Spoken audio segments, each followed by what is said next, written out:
Okay, hello guys. It's Bart Johnson here, and according to my calculations, I believe it is Saturday, March 24th. My life has been a little bit crazy lately, so days of the week kind of escape me, but it is Saturday at 1 p.m., which means it's time for me to go live and hang out with you guys for a little bit here on YouTube.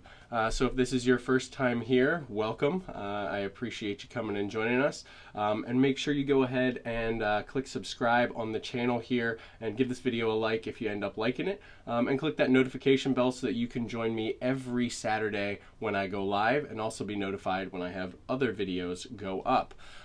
So with all the plugs out of the way, it is good to be back, guys. I missed you guys last week.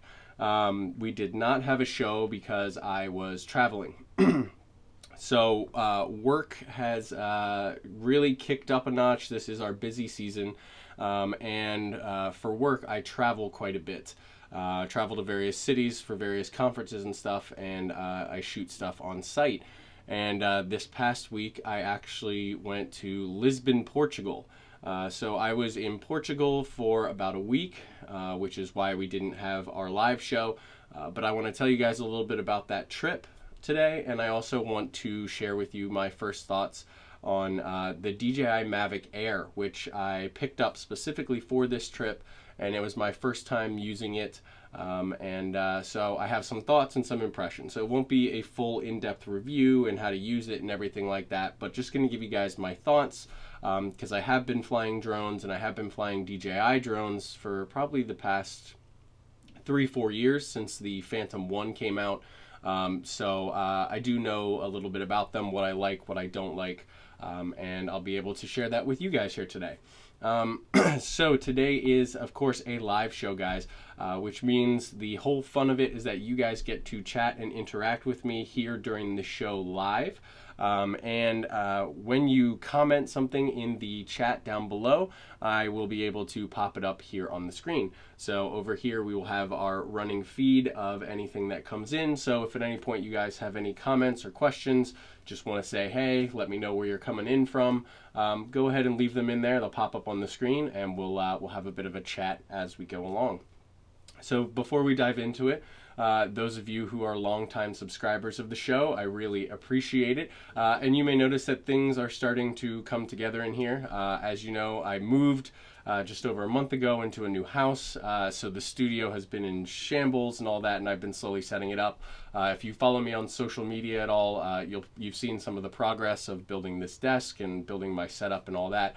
But as you can see, we've got some shelves starting to go in. I built those yesterday. They don't have anything on them yet, but there will be some stuff in the background over there, and you're kind of starting to see how stuff will come together in here. And I'm really excited about it. So we got some lighting set up in here now. I've got 3 lights on me. So we're getting there. So I encourage you guys, like I said, if you're not subscribed, to subscribe to this channel. And click that notification bell, and also find me on Instagram, on Twitter, and on Facebook under Bart Johnson Productions, because I do a lot of updates on what I'm working on those platforms as well. So you guys can follow me everywhere all the time. Isn't that what everybody wants? Yeah, of course, right? So good morning. We've got Jake Guptill in here. Good to see you. Thank you very much for joining. And as you can see, as Jake did, guys, if you comment, it will pop up here on the screen, so we can have some conversations together. So I guess without further ado, I'll sort of dive right into it. So I went to Lisbon, Portugal last week. It was a great opportunity. While I was there for work, I had to work 95% of the time in the convention center there, so I didn't get to go out very much. But like I do on all my trips, I brought along a few extra toys and wanted to go out and wanted to shoot, because this is, a place that I don't know when I'm going to get back to. So I flew back 2 days ago. I don't even know. It was a long trip, but I've been home for 2 days. That sounds about right. New Legend Pictures, I believe that's Aaron Rosine. Good afternoon. Good to see you, buddy. And another shout out. I know I did it on Facebook. Congratulations to you for the Best Visual Effects win at the First City Film Festival for Outlawed Faith. It was a project that Aaron and I worked on together. Aaron was in charge of the visual effects. I was the director of photography for it. And we ended up taking home, we just found out, both Best Visual Effects and Best Overall Cinematography. So that's very cool. So good to see you. Thanks a lot for joining. Pardon me, guys. I have to cough real quick. One of the downsides of so much travel and working so much is that sometimes you get a little bit under the weather. So I'm kind of getting over something. So give me just one sec. Oh, gross. Sorry about that, guys. I'll do my best not to do that. I've got my iced tea here to keep me quenched while I'm going through the show here. There we go. But yeah, so like I said, I went to Lisbon. I was working most of the time, but I did get out on 2 different occasions and spent the day around Lisbon. Now, I brought with me my Panasonic GH5. Got this guy right here. This is really my favorite travel camera right now, just because all my other travel cameras are so big. So this comes with me pretty much everywhere. And I shot some footage walking around with this. But one of the things about Lisbon is it is this beautiful coastal city. And it's sort of built into a hill. And you see these images whenever you Google, image search Lisbon, Portugal, these beautiful like aerial images. So I knew I wanted to do some drone flying there. But I was already taking so much equipment. I was taking a work camera, which was a very large. I was taking a backpack with the GH5 and with all sorts of other electrical things and, gadgets that I needed for the job. And so I didn't want to bring my Phantom. My Phantoms, they're not the biggest of drones. But when it's all packed with all the batteries and everything, I have a big hard case, and it's another thing. So 1, I didn't want to carry that, and 2, I was worried about being questioned too much. When you carry all that kind of equipment through customs, going in another country, sometimes it looks kind of suspicious. Granted, I wasn't doing anything suspicious, but it still could cause me to get a lot of questions asked and more headache. So I decided it was time to pull the trigger on a smaller, more compact travel drone. I see we have somebody in here from Sweden. That's awesome. I would love to go to Sweden and bring this Mavic Air with me on that. And so that leads us right into it perfectly. So I wanted a smaller drone. I wanted something that I didn't have to lug a big case around. And DJI recently released the Mavic Air. So I had seen the Mavic, but it never really interested me because my Phantom did everything that it did and more. And it was smaller, but it wasn't super small. The Spark kind of seemed like a toy to me, more for like selfies, not necessarily pro level. And then the Mavic Air kind of came out, and it was like the perfect blend. So I went ahead and picked this guy up. This is the DJI Mavic Air in Onyx Black. And you guys can see this thing is super tiny and super portable. That's the first thing you will notice about it. It folds up, it's compact, and it's perfect for travel. I'm really, really happy with the size of this thing. It's just absolutely incredible. It folds out. So let's get it folded out. I know a lot of you guys have probably seen this because YouTube has been completely flooded with Mavic Air everything, but I'm just going to give you guys my thoughts on it. So this is it. This is the profile of it, and it's very little. And one of the nicest things is that when I went out to go and shoot with it, I didn't have a big backpack and all this stuff with me. All I had, because I got the Fly More combo from DJI, and I really recommend you pick that up if you're going to pick this up. It's a couple $100 extra, but it will give you more batteries, and it gives you, the controller, and it gives you this case. And so it comes with this little case here, and this thing is fantastic because this is all I needed to carry around. I know it's pretty dark, so you guys can't really see in there. But here we go. We've got, it's got room for 3 batteries for your controller, for cables and stuff like that. And the drone itself, all in just this little pouch that you carry around with you. And it even has this little outside pouch here, which I use to carry my documentation for my permits to fly. So I do want to mention that, guys. I did post on Facebook in some of the forums, and somebody asked me, you need to make sure you have permission to fly where you did. And I did have permission, so I reached out to the authorities there in Lisbon, in Portugal, to make sure that I was doing everything correctly. It actually ended up that I needed to get a permit to film, to shoot aerial video and photos from the Portuguese Air Force. So I did. I went ahead, I submitted all the paperwork, and I got my permit, got my approval. So I kept all of my permits right in here in the off chance that, you know, any authorities came up and asked me what I was doing while I was flying. I had all the proper paperwork. So I want to stress that a lot to you guys. You know, when you are visiting other countries, you are a guest. You need to look up the laws, the regulations, and you need to do everything by the book. You need to respect those countries, respect their laws, and fly safely. Just because you're not in the United States or in your home country, whatever it may be, does not mean you can do whatever you want. You know, not knowing is not an excuse to break the law. They're not going to give you a pass. So you need to be aware of those things. There are lots of resources online. You can go ahead and Google it and find all the stuff that you need for whatever country you're going to. So yeah, just be responsible, guys, no matter where you are, because you're representing the entire aerial video and drone flying community whenever you're flying. And, you know, I didn't want to tarnish that name by doing something illegal in another country. That's just kind of ignorant. So, but yeah, so it was a fantastic travel drone, no killing my back, wandering around with just this thing, my phone, and the little remote. You know, you just strap your phone into this guy, and it's got the joysticks, and you can fly it. It's great. I know you can fly the Mavic Air without this. You can fly it directly from your phone, but there's just something about the control that you have with the tactile feel of a remote and with physical sticks. Gives you a lot more control. And so I really recommend the remote to go with this for flying. It's just, it seems safer, and you have a lot more control. So there's that. Hey, Trevor Panaki in here. I thought you moved to Lisbon. No, I did not move to Lisbon. You know, I've only had this house a month. I wasn't about ready to leave it and go to Lisbon. While it was gorgeous in Lisbon and it was great, I did miss home. So no, I did not leave the United States and move to Portugal. At least not yet. So.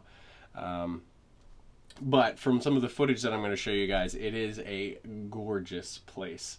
Actually, that's a pretty good segue. Let's lead into some of that footage there. So as you guys know, there is a 3-axis gimbal on the Mavic Air. So unlike the Spark was a 2-axis. This is a full 3-axis gimbal. So roll, tilt, and yaw. It will compensate and smooth those out for you, so that's fantastic. And this does shoot 4K, and it shoots 4K 100 megabits per second. So it is like H.264 compressed stuff in there, obviously, but it is pretty good quality for such a teeny tiny little guy. That's kind of amazing.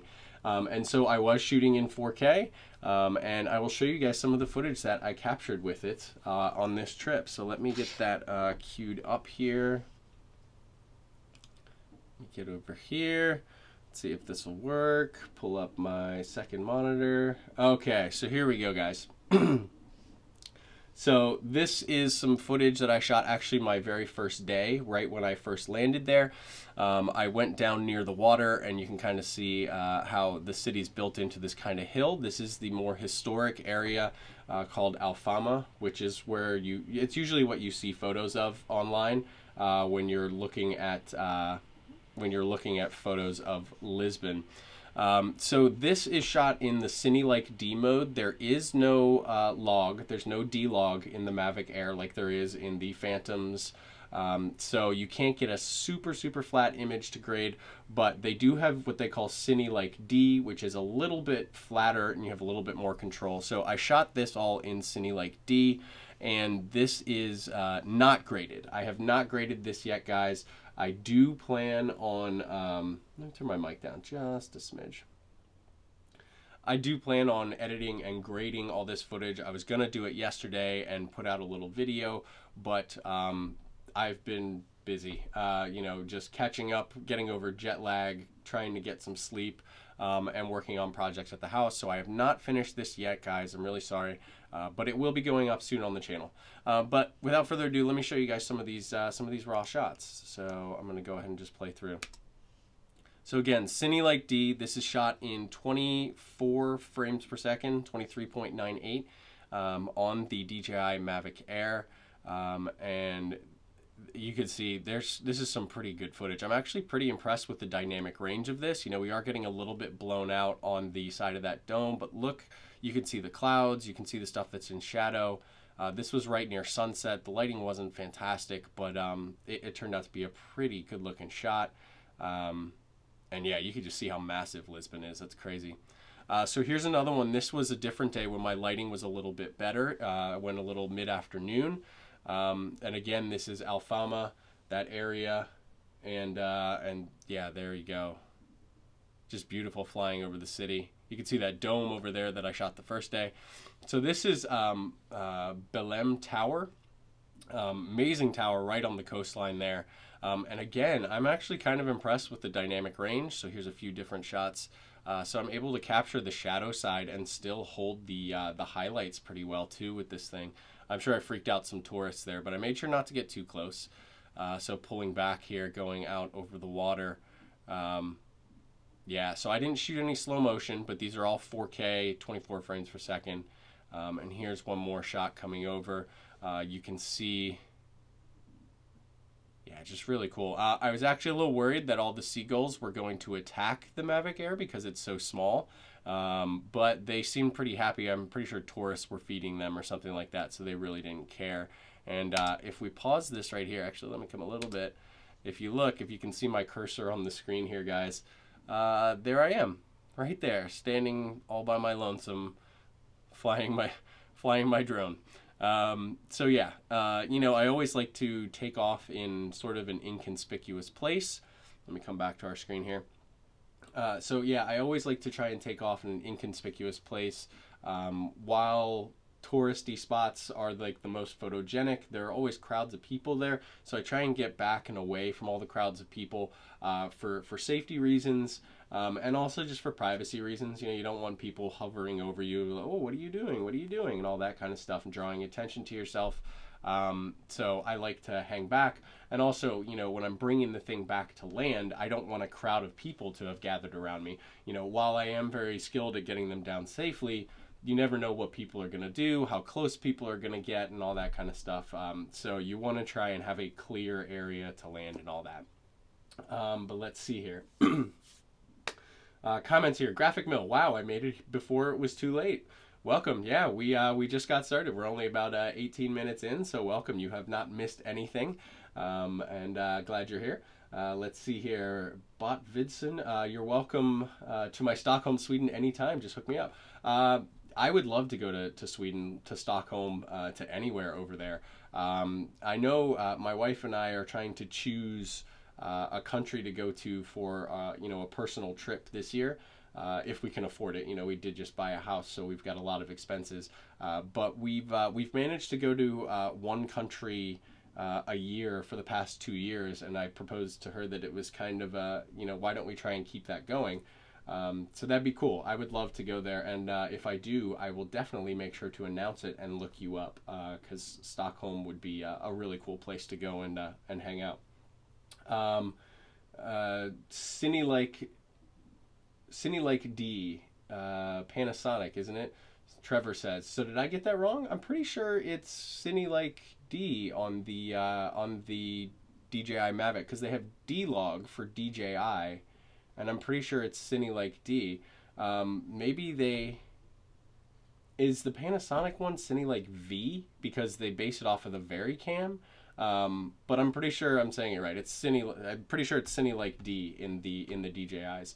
But whatever letter it is, it's their Cine Like. So it's not full saturation Rec 709, and it's not as flat as log.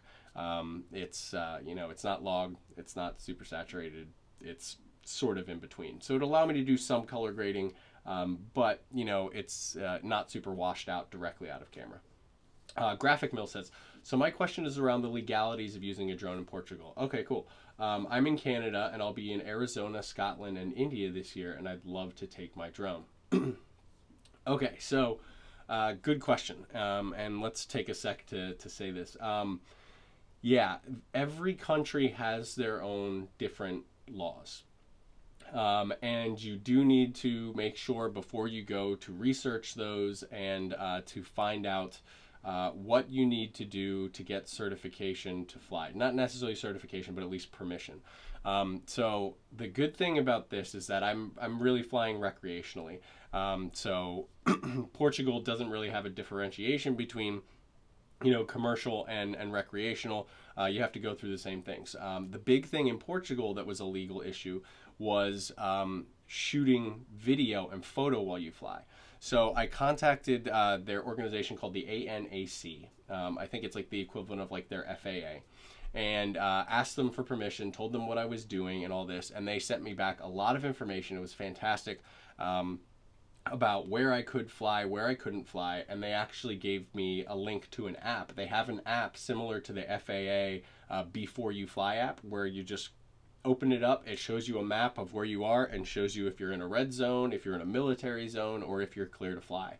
But in Portugal, it was in those areas you're okay to fly, and there are limitations for how high you can go and still and all that. But you cannot shoot photo or video without a permit from the Portuguese Air Force. So I got in touch with them, submitted the proper paperwork. They wanted to know where, they wanted to know when, they wanted to know the model, they wanted to know the weight, they wanted to know the final distribution uses. Is this for a television show or just for a YouTube channel or just for a vacation video? So gave them all of that information, and then they gave me a permit that I carried with me that had very specific, even down to like the coordinates of like where these areas were that I could fly and shoot video. Because there are a lot of military areas nearby there, and obviously they don't want people shooting video of military operations and stuff like that. So for Portugal, I went through and I did that. Another thing was to fly over beaches or over the water was a different jurisdiction. I had to contact what they call the local captaincy and let them know that I planned on flying over water. So you need to do your research. I don't know what it's like in India or Scotland. I know that Canada right now is extremely strict with their drone laws. Unless you're like way out away from civilization, it's really hard to fly in Canada right now, what I've heard. I've heard they crack down and their rules are very, very strict. So there's that. And yeah, so I don't know about those other countries, but please go ahead and look those up. And make sure that you have everything in order that you need. Arizona is a great place to fly. In the United States, I do recommend you download that app. It's called Before You Fly. The letter B, the number 4, and then the letter U, and then fly. I guess the government trying to be hip and trendy using letters and numbers for the words. But download that app because it does the same thing. It'll let you open it up and you can see exactly where you are, and you can see where all the airports and restricted areas are and all that kind of stuff, and it'll instruct you what you need to do. So for the United States, that's a great thing to download, and that'll help you. So I hope that answers your question there. And there's tons of resources online. There's tons of forums on Facebook for DJI owners groups and stuff like that, where you can ask questions, and people are very, very helpful on there. So let's see here. Trevor says Panasonic has many gammas, including Cine Lake D, V-Log L, and also Cine Lake V. Ah, very cool. So there we go. So Panasonic probably does also have a Cine Lake D. Drone and Man, hello from Germany. Germany is another place that I would love to go. The conference I was doing in Portugal is actually going to be in Frankfurt next year, so I might try and snag that job and see if I can go to Frankfurt, because I would love Germany. My coworkers were telling me, they were like, Germany, they're like, it's just all sausage and beer and blah, blah, blah. And then they thought for a second, they're like, you know what, you'd probably love it. I'm like, yeah, I think I would love it. That sounds fantastic. But yeah, Germany, I would love to go to Germany. And thank you very much for tuning in from Germany. That's awesome. So the video quality from this guy, I was pretty impressed with. You know, I haven't graded it yet, so I don't know how well it's going to hold up. But I don't intend to push it super far. You know, I was able to dial in the look in the drone pretty well. The Cinelike D looks pretty decent, just straight out of camera. But I will color grade it for my final video that I'll be posting, and I'll post a link in the description, guys, when that video is up. But for the size of this thing, you know, I know it's a teeny tiny sensor. I know it's not going to be as high quality as like the Phantom 4, the Phantom 4 Pro, and not even near like the Inspires. But knowing what it's capable of for what it is pretty amazing. And I was pretty impressed with the video quality, what I was able to get out of it, and yeah, so I give it a thumbs up so far on the video quality. And I plan on continuing to shoot with this guy when I travel, so that's fantastic. Now, this guy does have a lot of other features that I wanted to try out. So it's got, you know, Asteroid Mode is what it's called, where it goes up and creates like a 3D stitch and combines it with video. I did that, posted it on my Instagram, so follow me on Instagram if you want to go and check out that post. I put that video up there. You know, it's not something I'd use for professional use, but it was a fun kind of thing to do while I was there. Very touristy kind of thing. Another thing that it can do that I really wanted to try out was panoramic photos. So you can put it up and you can set it to take panoramic photos, and what it'll do is it'll shoot like 30 photos. It'll move, shoot, move, shoot, move, shoot, and it'll stitch them together actually within the drone itself, which is really cool. And so I did that. I shot a few panoramas, and I want to share those with you guys here. So let me pull one up. So here we go. Here's one of the panoramas that I shot. This is a 180 degree panorama. So it spans, you know, 180 degrees. The water on each side, you can tell I'm like right on the coast. And it's, you know, those are off to either side of me, my right and left. And then you got the whole layout of the city there. So I was really impressed with the quality of this. It was pretty windy, and it still seems to be pretty sharp. It did a really good job of blending them. I did select the option to save these files as raw files and save each of the individual images, in the off chance that it did a bad job and I wanted to take it into Photoshop and do my own sort of processing and stitching. But this is straight out of the drone, and it did a really fantastic job, and it's a really high resolution photo. I really like it.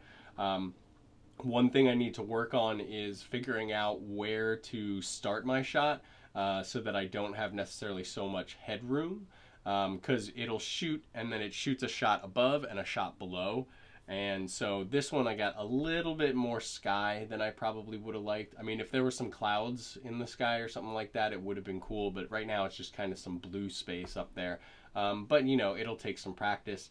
And then I have another one here that'll show you where I was a little bit too far out. So here's one of that Belém Tower.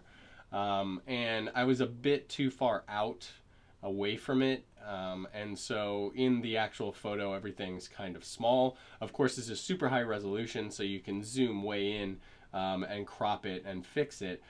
But again, I just need some practice to figure out the best way to frame these up to get the results just, you know, straight out of camera. And I didn't want to get too close to the tower and have it just sitting there because, you know, there were tourists there. I didn't want to freak the tourists out by being, you know, like 30 feet from them while this thing is just hovering in the air. So I was trying to be respectful. So this one can be cropped down a little bit and fixed. But the panorama feature is really, really cool. All right, so let's come back here. All right.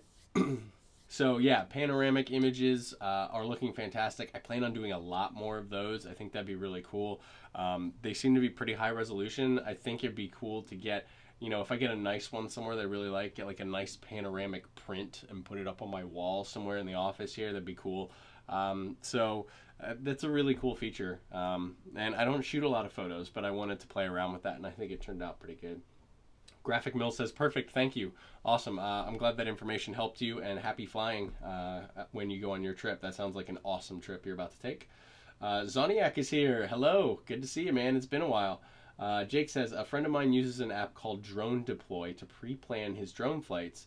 and the photos and videos he captures for his marketing gigs. Oh, drone deploy. Okay. Is that available for iOS and Android? I'll have to look that up. I have not heard of that one, but I will take a look at that and see what it offers. So I've gone over the photos, I've gone over the panoramic photos, and I've gone over the video on this guy here. So I do want to mention one thing, guys, and I've mentioned this in some of my previous videos too. I was shooting on some bright sunny days, and I was shooting in full manual, at least for the video, not for the photos. I set it to auto for the photos.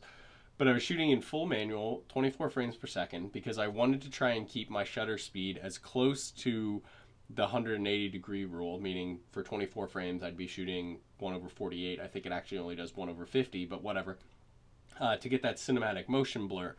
But it was extremely bright and sunny out there.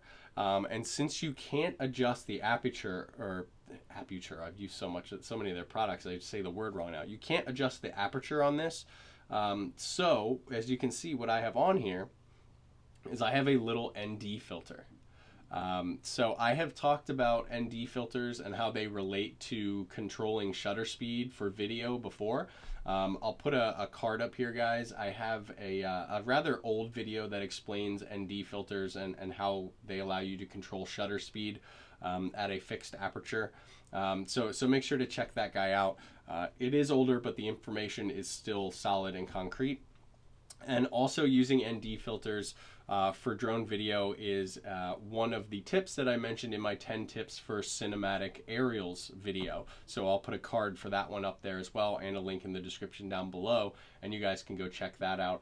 And it has some examples to show you guys how ND filters are useful for drones, and also it has plenty of other tips as well. But yeah, ND filters are a must if you're going to be shooting in bright and sunny conditions and want to be able to control your shutter speed to control that sort of motion blur effect to it. So what I got is I got a set of 3 filters from Polar Pro. So Polar Pro is kind of like the top tier name in doing filters for DJI drones and also GoPros and stuff like that. So I've owned a few sets of their filters for various GoPros and drones in the past. But so I picked up a set for this, and let me show you guys the set that I actually picked up. So here we go. These are the ones that I picked up mainly because they were the only ones that were in stock. They do have a higher tier one called their Cinema series, but I don't see the benefit in spending the extra money for higher quality glass for this. I mean, it's a teeny tiny camera, you know. I'm not nitpicking it that much in terms of the quality, but they don't seem to give a color cast or anything like that. But these are the Polar Pro DJI Mavic Air Filter 3-pack, and so it comes with an ND4, ND6, and ND8. Wait, no, I'm wrong. ND4, ND8, and ND16. My bad. So you basically have 1, 2, and 3 stops of ND there. And I was shooting with the 16, the highest that comes in this kit, and it still was not enough. 3 stops was not enough for me to keep my my shutter speed as low as I wanted. I had to crank it up to like 100, and at one point even like 160 to expose properly. So while these are a fantastic little kit, I needed something a little bit stronger. So what I've done is I've gone ahead and actually ordered something from a different brand. And so here we go. These are currently out of stock. I must have snatched one of the last ones. They're not here yet. I believe they're coming either today or tomorrow. But this is a 4-pack where it goes from ND8 all the way up to ND64.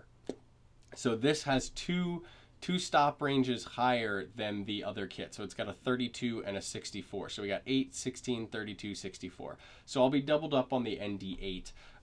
But I think having 32 and 64 will allow me to get that shutter speed where I want in really bright lit situations. Another nice thing about these is they're actually they're actually polarizing filters as well. So that's what this /PL is on each of these.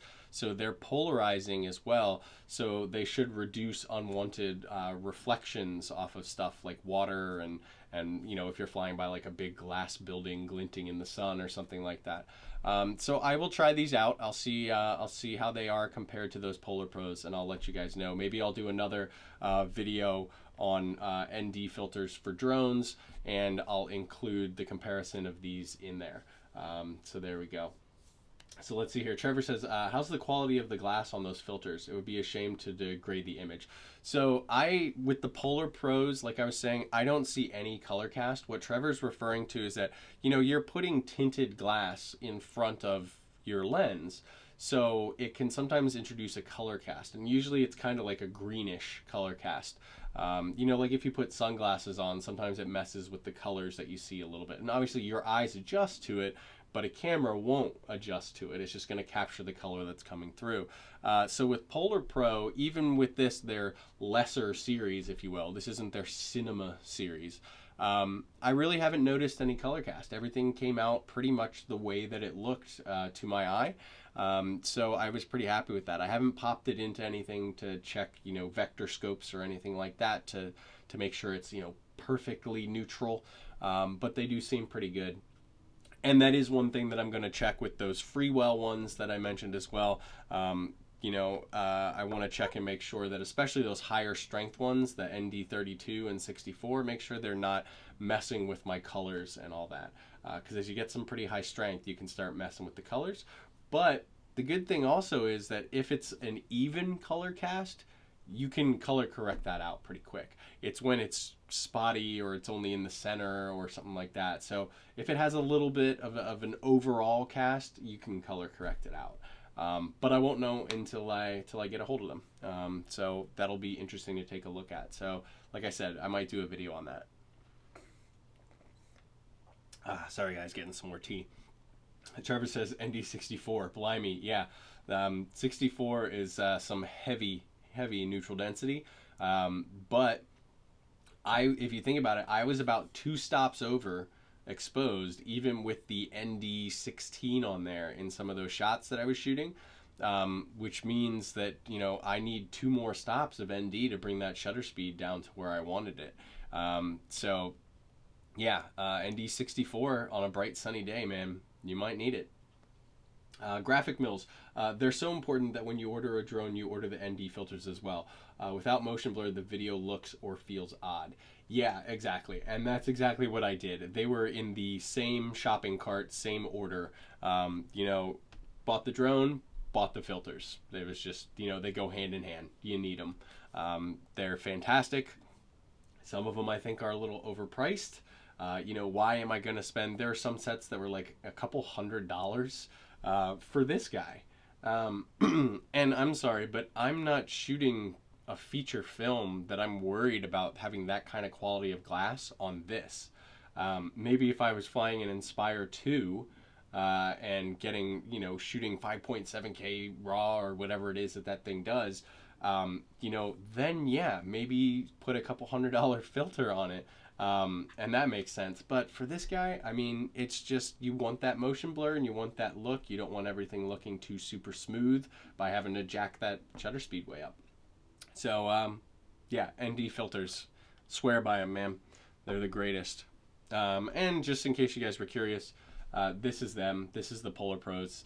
This is the stock one from the Mavic that I took off. But it comes with this nice little case and got the other 2 in there. So, just something to think about. Okay, so the last thing I want to talk about is some of the drawbacks of this. So obviously this thing has to compromise somewhere. And there are a few things that I ran into that I didn't really like, but they were expected. The first thing is this guy flies on a Wi-Fi connection.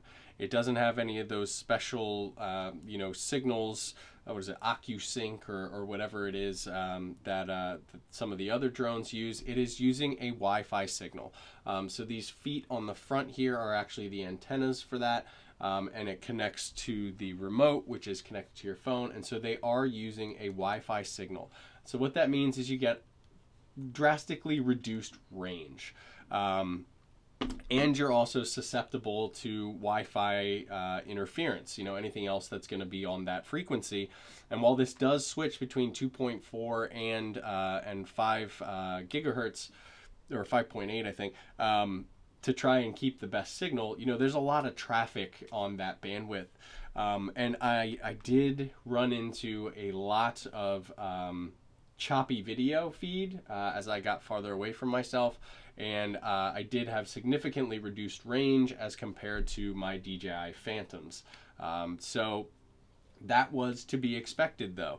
I was flying in a busy city. There's signals flying all over the place. There's lots of obstacles that could get in the way. If it goes on the other side or slightly on the other side of a building from me or something like that, which I try not to do. I try to always keep it line of sight. But yeah, it would have dropouts.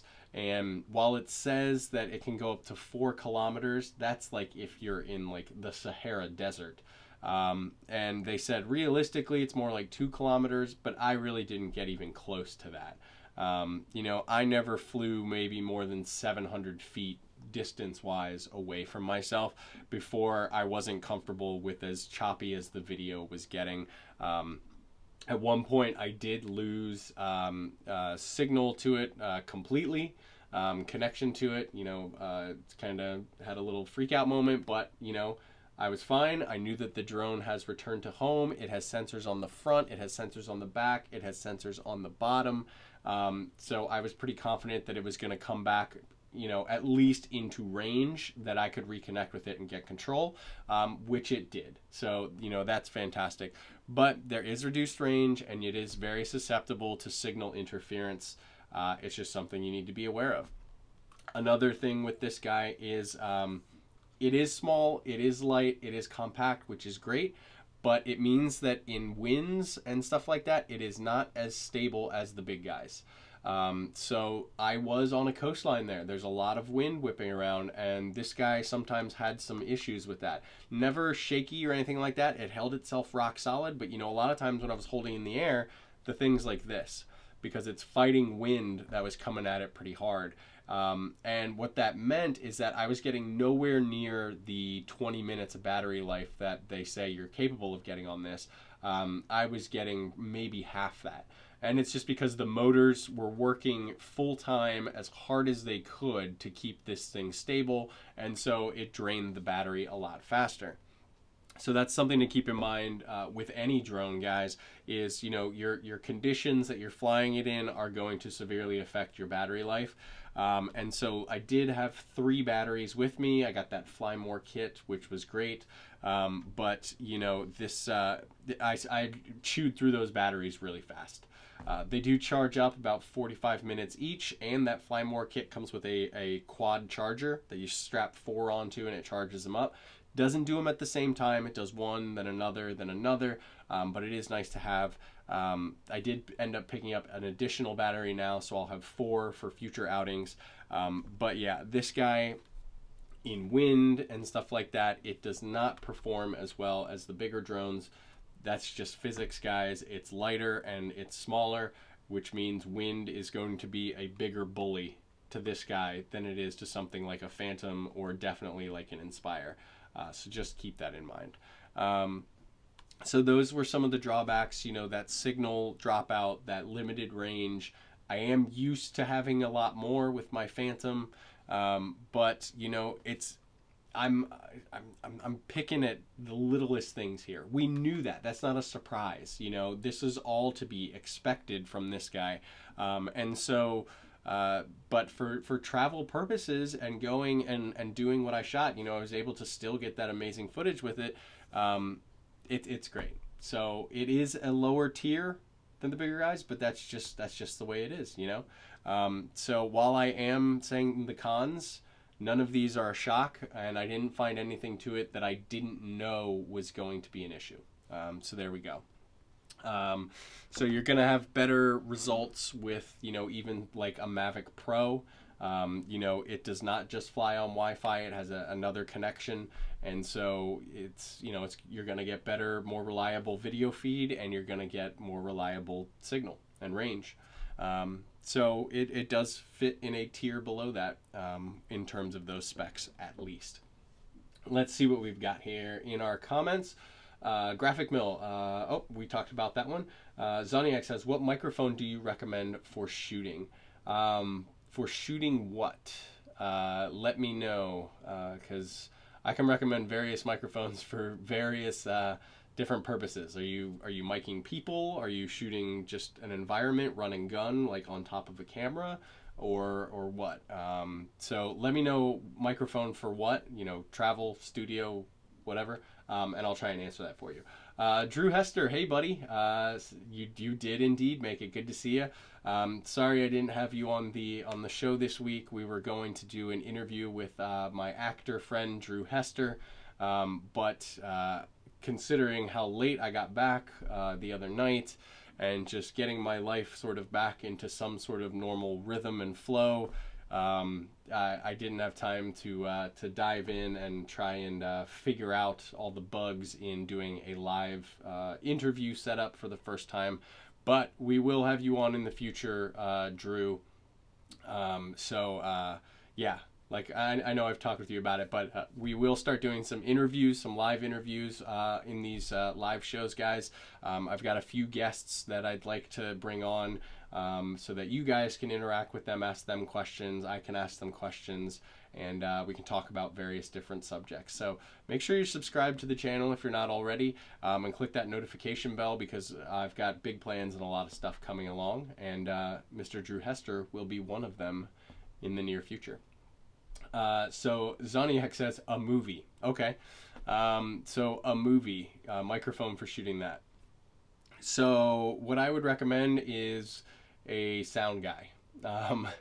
So what you're going to want to do usually if you're shooting like a movie, like a short or even a feature or something like that, you're going to want to keep sound off of the camera, and you're usually going to want to have some sort of shotgun mic on a boom. So I would say a high quality shotgun mic on a boom with a sound guy who can record everything into an external recorder. So the setup that we do, or that I like to do if I'm shooting something like that, is my sound guy will have his boom, he will have the shotgun microphone or whatever he's using on it, and he will have his bag on him where he has a recorder. So he is recording a nice, clean, mixed bit of the audio. And then what we do is we actually set up a wireless lav kit, and instead of plugging a lav into it, we send the output of his mixer into that, and then send that wirelessly to the camera to record internally. So in theory, we have his nice, clean, mixed audio already recorded with the video in the camera. But we really just leave that as a scratch track in case there's any, you know, interference or little dropouts or stuff like that. So the master audio is still what comes on his recording from his mixer. But we also have, you know, a close to the same quality copy wirelessly sent over to the camera. So in terms of microphones that I would recommend, I'm admittedly not a big audio guy.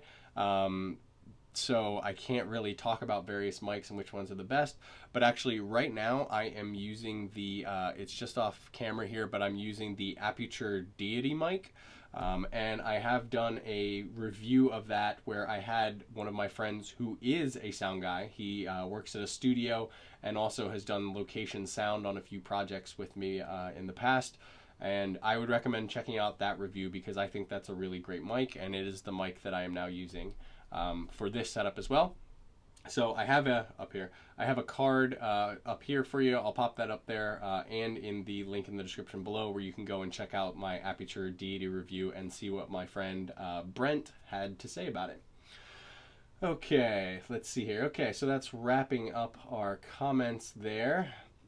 Let me see if there is anything that I forgot. So we went over the Mavic Pro, no, that's not what I have. The Mavic Air video, showed you guys those clips.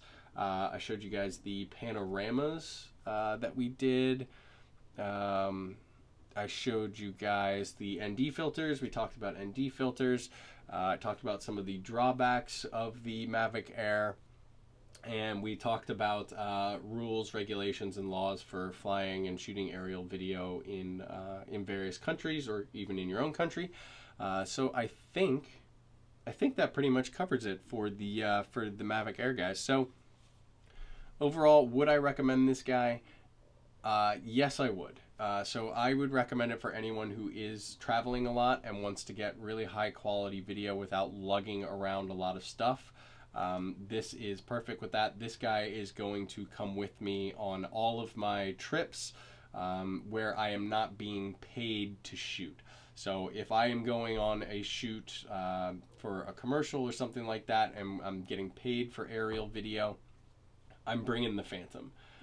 Just because it's a little bit more reliable for me, it's a little bit better quality, and so that's just, you know, if I show up with this, yeah, it's very cool, but it doesn't necessarily look like a professional powerhouse kind of a thing, even though it can get, you know, professional looking stuff very, very easily.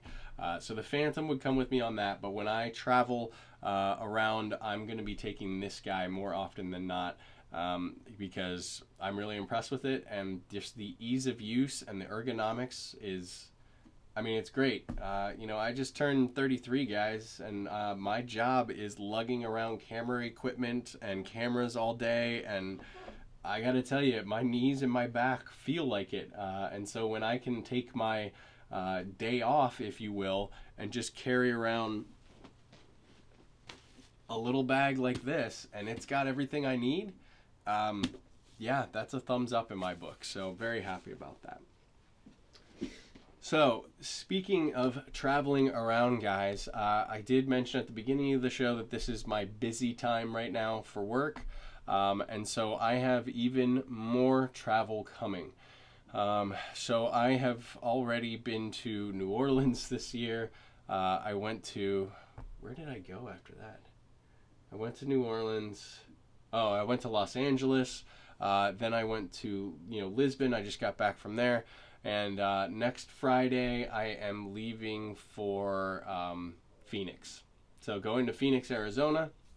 Going to be there for like 9 days. So unfortunately, what this means, guys, is we are not going to have live shows for the next 2 weeks. I really apologize for that, but I am going to be in Phoenix next Saturday, and we will be in the middle of getting set up for our job there. So I won't be able to do that show. And then the following week, which is going to be April 7th, is the Saturday there. I am going to be in the air. I'm going to be flying back here home in the DC area, so I won't be able to do a show that time either. At least not at 1 o'clock. Who knows? I may do an impromptu live from my phone in the airport or something like that, just to check in with you guys and say hey. But yeah, so but at least scheduled events, we're gonna take 2 weeks off. I'm really sorry, guys, but it's just what I gotta do.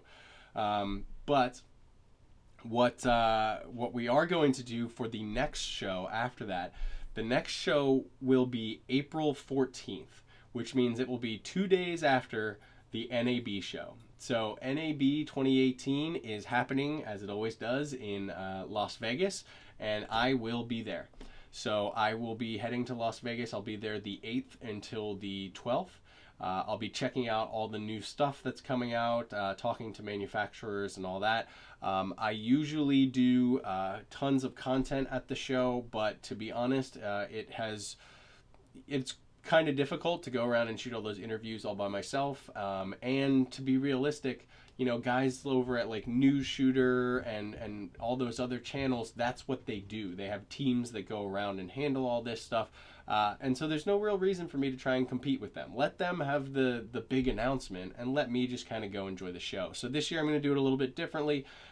Instead of doing a ton of videos each day with booth interviews, I'm going to spend more time exploring NAB and doing maybe 1 or 2 videos from there, sort of wrap-up style, where I'll go through and show you the best of the best that I saw while on the show floor.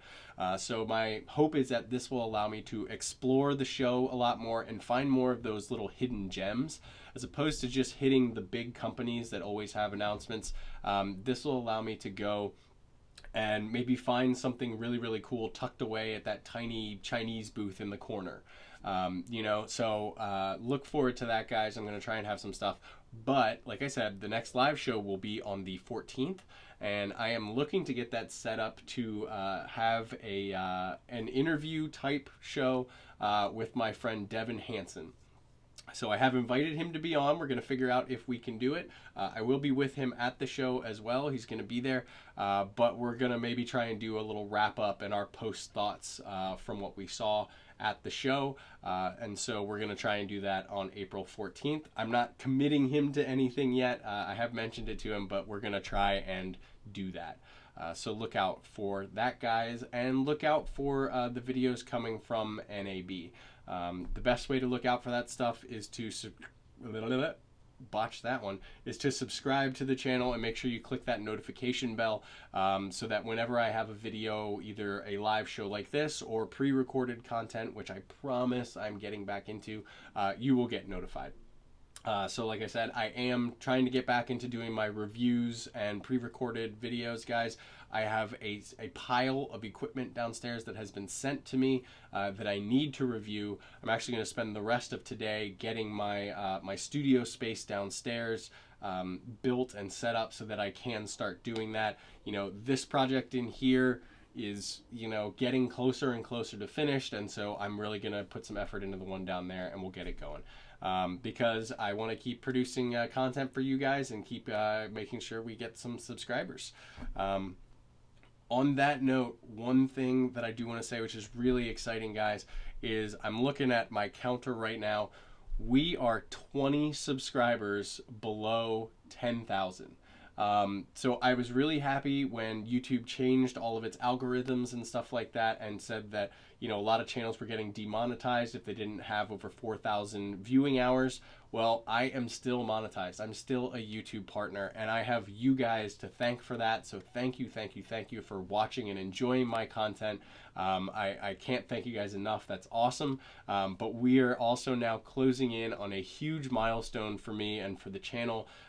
Like I said, we're at 9,980 subscribers right now. So at any time, you know, we could roll over that 10,000 mark, and that is a huge milestone for a YouTube channel. And again, it's all thanks to you guys out there. So if you haven't subscribed, please go ahead and do that. And share this channel with anyone out there who might not know about it and might enjoy and get use out of this content. I supremely appreciate it, guys. I can't believe there's almost 10,000 of you out there that like listening to me talk and hanging out with me. But it's so humbling, and that's awesome. So let's see if we have any last things here in the chat here, guys, and then otherwise I am going to get this show wrapped up.